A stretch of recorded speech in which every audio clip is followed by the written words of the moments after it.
ভয় পেয়ে দিনহাটা আসন ছেড়ে মাথাভাঙা আসনে প্রার্থী নিশীথ প্রামাণিক। দাবি তৃণমূল কংগ্রেসের।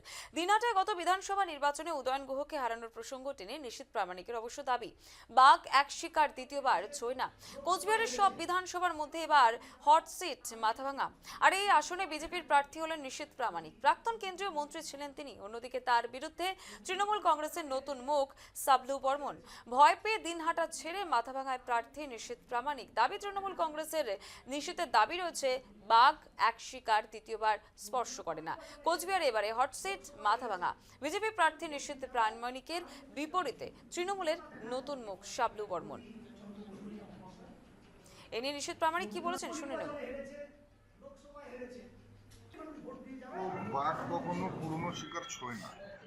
আর দিনাটায় যে শিকার আমি করেছি সেই শিকারকে দ্বিতীয়বার ছোঁয়ার ইচ্ছা আমার নেই। যদি দল বলে নিশ্চয়ই আবার করব, কিন্তু মানে মৃত শিকার ছোঁয়ার ইচ্ছে আমার নেই। তো স্বাভাবিকভাবে দিনাটা নির্বাচন হয়েছিল, সেখানে আপনারা দেখেছেন যে আপনাদের কথা অনুযায়ী সেখানকার তাবক নেতা ধরাশায়ী হয়েছিল। তো স্বাভাবিকভাবেই দল যেখানে দায়িত্ব দিয়েছে সেখানে এসেছি। আর কারো যদি মনে হয় যে এখানে এসে লড়ার ইচ্ছা রয়েছে বা অন্য কোথাও, দেখা হবে ময়দানে, দেখা হবে যে ক্যান্ডিডেট তাকে জিতিয়ে। 24-এ মানুষ সারা কোচবিহার থেকে তাকে প্রত্যাখ্যান করেছে, দিল্লি যাতায়াত বন্ধ করে দিয়েছে। আমরা এবার কোচবিহার থেকে মাথাভাঙা বিধানসভা থেকে কলকাতা যাওয়া বন্ধ করব। মানুষ তৈরি হয়ে আছে। সোনার দোকানের চুরির কেস, কয়লা পাচার, গরু পাচার, চাকরি দিয়ে নাম করে টাকা তোলা, সর্বোপরি তার যে থার্ডবার্ট। 24-এ মানুষ সারা কোচবিহার থেকে তাকে প্রত্যাখ্যান করেছে, দিল্লি যাতায়াত বন্ধ করে দিয়েছে। আমরা এবার কোচবিহার থেকে মাথাভাঙা বিধানসভা থেকে কলকাতা যাওয়া বন্ধ করব। মানুষ তৈরি হয়ে আছে। সরাসরি চলে যাবো, আমাদের সঙ্গে রয়েছেন আমাদের প্রতিনিধি কোচবিহার থেকে প্রবীর কুণ্ডু। প্রবীর, এই মুহূর্তে দাঁড়িয়ে যে বক্তব্য উঠে এলো নিশীথ প্রামাণিকের মুখ থেকে, রাজনৈতিক একেবারে পরিস্থিতি এই মুহূর্তে দাঁড়িয়ে যে চর্চা চলছে উত্তরবঙ্গ দক্ষিণবঙ্গ গোটা বাংলা জুড়ে, সেখানে দাঁড়িয়ে কি বার্তা দিলেন তিনি? একেবারে দেখো, তোমাকে জানিয়ে রেখেছি এবারে বিধানসভা নির্বাচনে অন্যতম একটি গুরুত্বপূর্ণ হটসিট কিন্তু মাথাভাঙা বিধানসভা আসন। যে মাথাভাঙা বিধানসভা আসনে বিজেপির প্রার্থী হয়েছে নিশীথ প্রামাণিক, এবং অন্যদিকে নিশীথ প্রামাণিকের বিরুদ্ধে তৃণমূল কংগ্রেস প্রচার করছে যে নিশীথ প্রামাণিক দিনহাটা আসনে তার খাস তালুকে না দাঁড়িয়ে কেন তাকে মাথাভাঙা আসনে দাঁড়াতে হয়েছে তা নিয়ে ইতিমধ্যেই তৃণমূল কংগ্রেসের পক্ষ থেকে জোরদার প্রচার করা হচ্ছে যে তিনি বহিরাগত এবং বাইরে থেকে এসে তিনি মাথাভাঙা আসনে প্রার্থী হয়েছেন।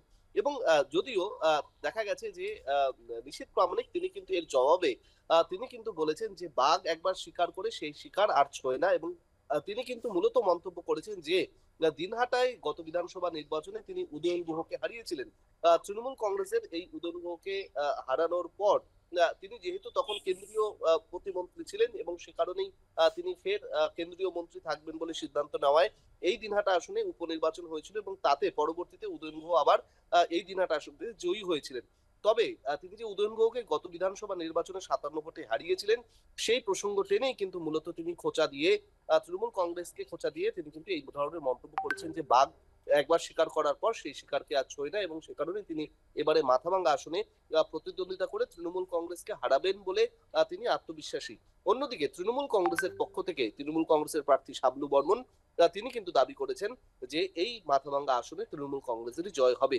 মূলত কোচবিহারের 9টি বিধানসভা কেন্দ্রের মধ্যে দিনহাটায় উদয়ন গুহ প্রার্থী, এটা যেমন একটা অন্যতম গুরুত্বপূর্ণ আসন যেখানে প্রতিদ্বন্দ্বিতা করছেন অজয় রায়। অন্যদিকে মাথাভাঙার এই আসনটিও কিন্তু বেশ গুরুত্বপূর্ণ হয়ে উঠেছে, এবং দেখা যাচ্ছে যে মাথাভাঙা আসনে একদিকে যেমন নিশীথ প্রামাণিক তিনি প্রচারে এসে তিনি বলছেন যে তিনি মাথাভাঙায় থাকবেন 5 বছর তিনি জেতার পর, এবং মাথাভাঙায় তার যে বিভিন্ন সাংগঠনিক যা কাজ তিনি মাথাভাঙা থেকেই তিনি পরিচালনা করবেন। এবং অন্যদিকে দেখা যাচ্ছে সাবলু বর্মন তিনি নিজেকে সেখানকার স্থানীয় প্রার্থী বলে পরিচিত করছেন, দাবি করছেন, এবং তিনি যেহেতু স্থানীয় প্রার্থী সেই জন্য সাধারণ মানুষের কাছে গিয়ে তিনি আলাদা করে তার একটা আলাদা গুরুত্ব তিনি বোঝাতে চাইছেন।